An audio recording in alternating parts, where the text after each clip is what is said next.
départ pour le Festival de Cannes.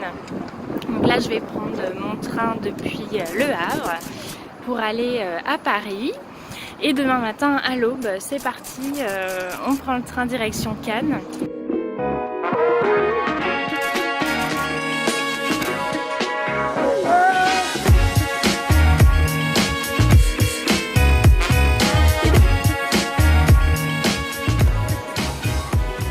Salut Coelho! On arrive à Cannes! Il est où le cinéma?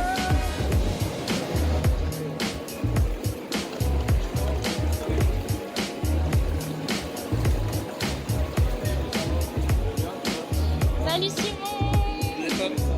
Hey! Salut! On est arrivé. Enfin. On Viens d'arriver à Cannes. Putain, l'alu quoi. Vous voyez la super vue derrière nous là. On a une terrasse de fou avec une vue sur la montagne, c'est trop stylé. C'est complètement incroyable. Et du coup là on va aller chercher nos accréditations, nos petits badges qu'on va pouvoir porter autour du cou hyper fièrement. En mode VIP. Et à manger aussi parce que là il commence à faire faim. On se retrouve tout de suite pour la suite de notre aventure. Allez, à plus. À plus.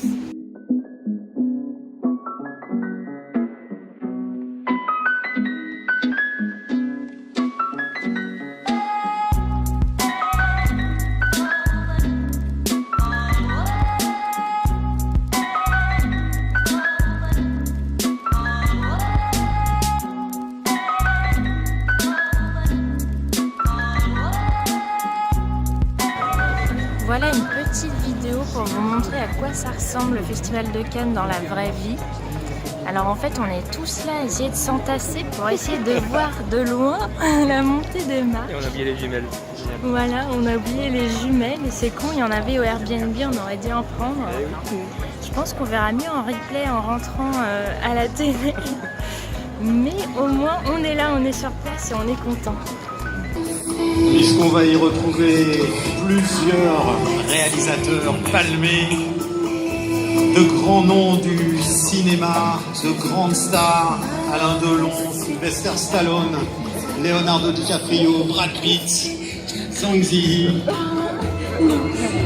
Tous vont venir filer le tapis rouge de ce 72e Festival de Cannes pour faire de ces 12 jours une vraie fête du cinéma.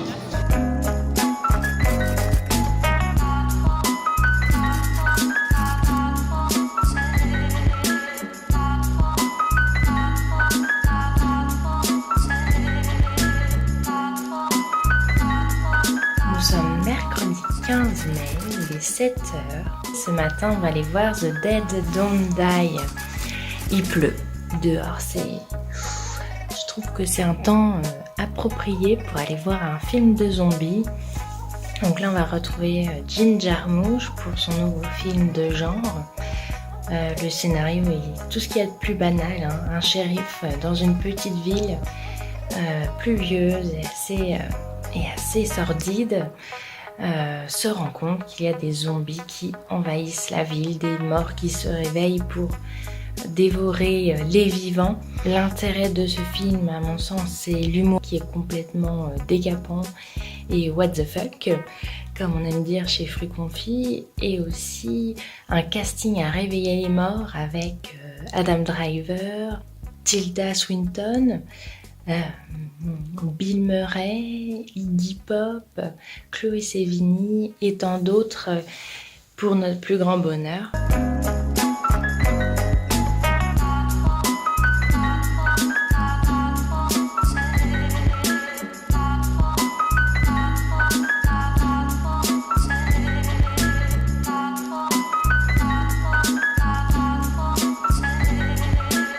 This has been my dream since 1956. My dream came true. C'était mon rêve depuis 1956 et mon rêve s'est réalisé. Thank you from the bottom of my heart.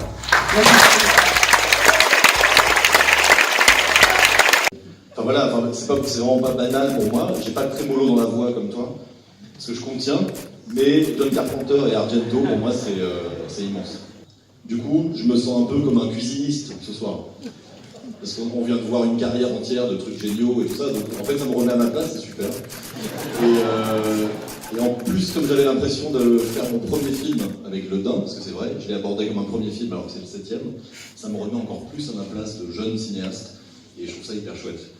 Voilà. J'ai même pas une question, moi. Faut que j'enchaîne. Je vais pas être très original, mais je vais remercier Quentin. Je ne l'ai pas fait très souvent, d'ailleurs. On a cette petite pudeur, on partage le dingue et tout ça. Mais non, je vais remercier parce que ça donne quand même de l'espoir quand il y a un mec comme Quentin Dupieux qui vient des États-Unis qui te dit putain, c'est incroyable, aux États-Unis on met 3 mois pour avoir un acteur, pendant 24 heures t'es là. C'est génial, donc c'était ok pour faire un mec qui porte un daim et qui s'isole dans les montagnes. Je dis ouais, très bien, ouais. Ça me plaît bien, donc en fait ça me donne encore de l'espoir parce que je me dis j'adore sa liberté et j'ai pris un pied énorme et merci encore pour l'invitation. C'est ma première quinzaine, je suis très fier, merci beaucoup. Voilà, moi c'est pas la première fois que je viens.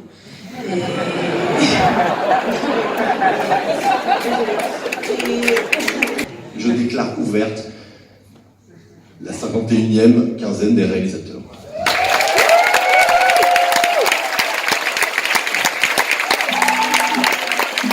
On est jeudi, il est 8h et des bananes. Et on se rend à la séance Les Misérables en espérant ne pas être recalé à l'entrée cette fois. C'est bon, on y va avec 1h et demie d'avance. On peut faire mieux.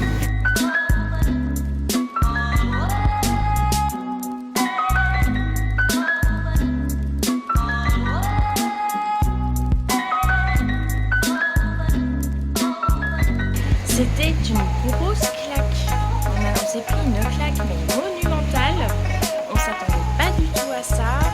En fait, on savait pas à quoi s'attendre et on n'avait pas prévu forcément de voir ce film. Et on n'est pas déçus du tout d'avoir découvert ce film. Contrôle de police. Vous faites quoi là? On attend le bus. Vous attendez le bus là? Ça sent le shit ça? Eh, c'est bon, Ça va, je gère. Je vous filme, vous avez pas le droit de faire ça. Arrête de filmer. Non. T'es contente là? Ici, c'est notre vie. Il y a des scènes très dures. C'est pas gore, il n'y a pas de grosse violence en soi. Moi qui déteste la violence et les trucs gore, voilà, c'est totalement regardable, mais c'est quelque chose qui est ultra poignant, bouleversant. J'ai eu la gorge nouée pendant tout le film. On est sorti avec Coelho et Simon, on s'est regardé, on était sans voix quoi. Donc c'est un vrai cri d'alarme en fait sur les violences policières dans les banlieues. C'est vrai que là depuis plusieurs mois on a les gilets jaunes en France, mais on parle pas assez de ce qui se passe dans les banlieues et selon le réalisateur, la prochaine révolution viendra de cette nouvelle génération des banlieues qui ont besoin de respect, de reconnaissance et de plus d'action dans leur quartier. Donc c'était vraiment un film coup de poing.